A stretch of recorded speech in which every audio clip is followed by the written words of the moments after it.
Hello दोस्तों, smart agriculture classes में आपका स्वागत है। आज का जो हमारा टॉपिक है उस टॉपिक का नाम है पशुओं का भार ज्ञात करने की विधियां।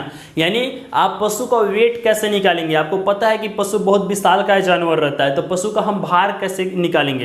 तो पशु का भार ज्ञात करने का एक ऐसा विधि मैं आपके सामने लाया हूं जो आप आसानी से इसको कैलकुलेट कर सकते हैं। अपने घरों में भी आप अपने गाय, बैल, भैंस इन सभी का भार ज्ञात कर सकते हैं। तो आइए आप इसको जानने का प्रयास करिए, वीडियो स्किप नहीं करिएगा क्योंकि स्किप करने से आपको कुछ भी समझ में नहीं आएगा। तो चलिए पशुओं का जो भार ज्ञात करना है उस विधि के बारे में थोड़ा सा जानिए। तो मैं यहाँ पर देखिए पर्टिकुलर कोई भी पशु का नाम नहीं लिया हूं कि साहीवाल है, कि जर्सी है, कि होल्स्टीन फ्रीजियन है। कोई भी पशु का नस्ल हो, वो गाय हो चाहे भैंस हो, आप किसी भी पशु का भार को ज्ञात कर सकते हैं। तो हमारा यहाँ पर जो क्वेश्चन है वो क्वेश्चन है कि गाय की जो लंबाई हो 145 सेंटीमीटर। लंबाई का मतलब मैं आपको समझाना चाहूंगा पहले कि मान के चलिए ये पशु का मुंह है और ये पशु का पूंछ है। तो जहां से पशु का पूंछ चालू होता है उससे और उसके मुख से इसकी जो लंबाई है उसको हम लोग क्या मानेंगे, पशु का लंबाई।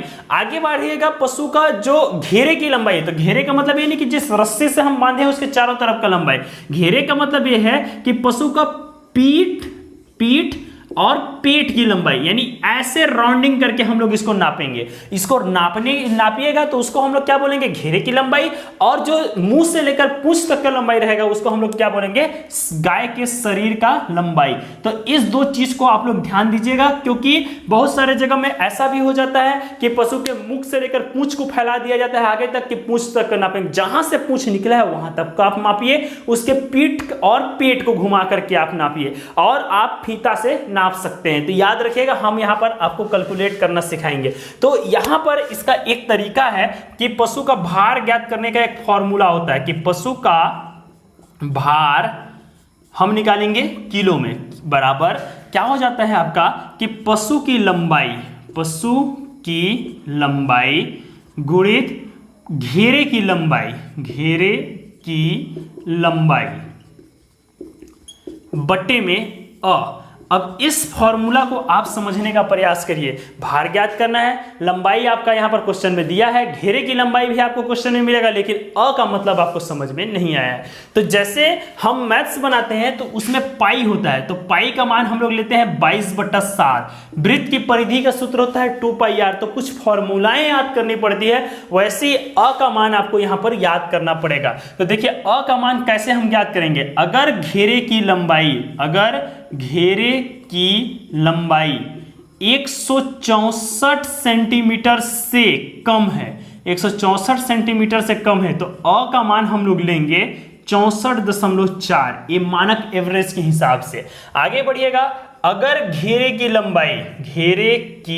लंबाई 164 से 200 के बीच में है तो अ का मान हम लोग लेंगे 61। आगे बढ़िएगा, अगर घेरे की लंबाई हो जाएगा आपका 200 से अधिक, 200 सेंटीमीटर से अधिक है तो अ का मान हम लोग लेंगे 57.5। ये हम लोग को याद करना पड़ेगा। अगर इतना आप याद कर लेते हैं तो आप किसी भी जानवर का भार ज्ञात कर सकते हैं, वो गाय हो या बैल हो। आप इसको अब कैलकुलेट करना हम देखें शुरू कर देते हैं कि पशु की जो लंबाई है हमारे क्वेश्चन के हिसाब से, पशु की जो लंबाई है वो है आपका 145 सेंटीमीटर गुणित घेरे की लंबाई जो है हमारा क्वेश्चन के हिसाब से 183 सेंटीमीटर और अ का मान। अब यहां पर आप देखिए कि घेरे की लंबाई कितना है, तो घेरे की लंबाई कितना है आपका 183 सेंटीमीटर और 183 जो होता है वो किस में आएगा आपका 164 से लेकर 200 के बीच में आएगा। ये आपको ध्यान रखना है। 64 से कम रहता तो हम इस मान को लेते, लेकिन यहां पर आपका 164 से 200 के बीच में यानी 183 है तो हम लोग अ का मान कितना लेंगे 61। अब देखिए 61 एकम 61 का पहाड़ा 3 बार पढ़िएगा तो आपका आ जाएगा 183। अब यहां पर किलो में हम भार निकालेंगे, यानी भार केजी में हम लोग चल रहे हैं, तो क्या बचा आपका 145 गुणित 3। तो अब यहां पर आपका भार बराबर 3 × 5 = 15 का 5, हाथ में बचा 1 3 चौको 12 और 1 13, हाथ में बचा 1, 3 एक कम 3 और 1 4, 435 किलो आया।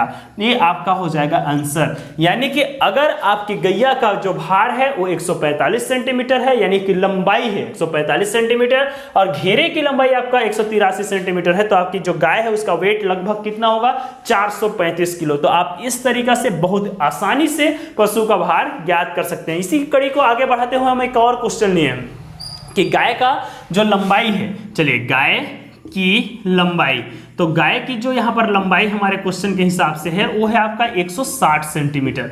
आगे बढ़िएगा, घेरे की लंबाई, तो घेरे की लंबाई बराबर 230 सेंटीमीटर। ये दो चीज यहाँ पर क्वेश्चन में आपको दिया है। देखिए मैं पर्टिकुलर किसी भी नस्ल का नाम नहीं लिया हूं, आप जिस नस्ल का गाय पाले हैं या जो भी गाय भैंस या आपके पास बकरी है उसको आप फीता की सहायता से नापिए। लंबाई चौड़ाई यानी कि सिर से लेकर पूंछ तक को हम लोग क्या बोलेंगे, लंबाई यानी पशु की लंबाई, और घेरा मतलब पेट और पीठ वाला हिस्सा, उसको हम लोग घुमा करके नापेंगे तो उसको हम लोग क्या बोलेंगे, घेरे की लंबाई। चलिए, और घेरे की लंबाई देखिए, अगर यहां पर हम फॉर्मूला बताए हैं कि 164 से कम रहेगा तो मान लेंगे हम लोग 64.4, 64 से 200 तक रहेगा तो हम मान लेंगे 61, और 200 सेंटीमीटर से अधिक रहेगा तो हम मान कितना लेंगे, 57.5। तो देखिए यहां पर घेरे की लंबाई कितना है, 230, यानी 200 से अधिक है। लिखिएगा, घेरे की लंबाई 200 सेंटीमीटर से अधिक है।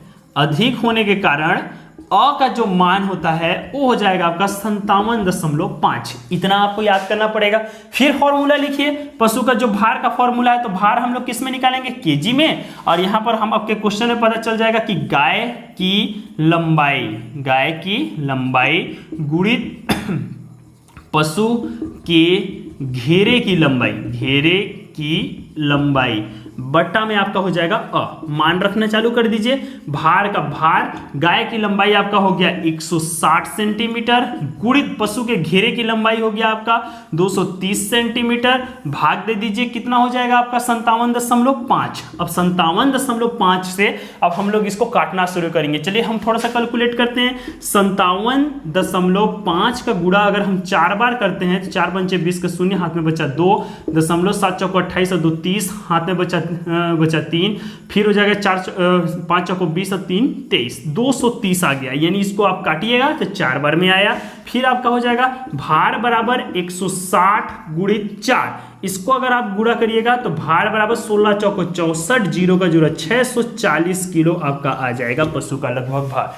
तो आप इस फॉर्मूला को अपना करके, इस फॉर्मूला को आप अगर अपनाते हैं तो अपने घर में जो भी नस्ल का आप पशु पाले हैं उस पशु का वेट आप लगभग में निकाल सकते हैं। 1-2 किलो का इधर उधर हो सकता है, लेकिन इस तरीके से आप यहां पर निकाल सकते हैं। ये आपका 12वीं के बोर्ड के लिए भी बहुत जरूरी है, 11th एग्रीकल्चर के लिए भी बहुत जरूरी है, प्लस पीएटी के एग्जाम के लिए भी बहुत ही ज्यादा जरूरी है। इस टाइप का क्वेश्चन आपका पीएटी में भी पूछता है। उम्मीद करूंगा आपको कैलकुलेशन समझ आएगा।